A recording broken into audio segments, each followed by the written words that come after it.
Patapos na naman ang taon. Bukod sa mga holiday break, kasama sa inaabangan ng mga empleyado this season ang kanilang 13th month pay o bonus. Kung isa ka sa mga nakatanggap na ng iyong bonus, naisip mo na ba kung paano mo ito gagamitin? Here are some tips sa mga maaari mong gawin sa iyong 13th month pay. Settle your obligations.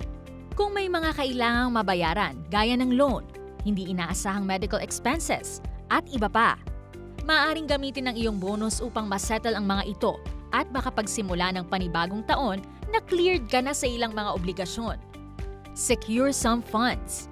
Kung maaari ay makapagtabi ng emergency fund for any unexpected event gaya ng pagkakasakit o mga kalamidad. Pwede ring magtabi ng savings upang may mahugot sakaling may paglalaanan ka na nito sa hinaharap. Treat yourself. Pagkatapos ng isang buong taon ng iyong pagsisikap sa trabaho, hindi naman masamang i-treat ang iyong sarili.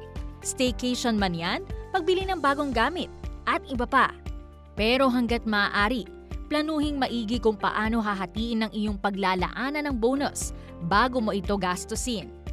Yan ang ilang tips kung paano gamitin ang iyong 13th month pay. Kung iyong naisin, pwedeng makipag-usap sa financial advisors o sa mga taong iyong pinagkakatiwalaan upang humingi ng payo. At syempre, pwede mo ring i-share ang iyong blessings sa iba. You can do it!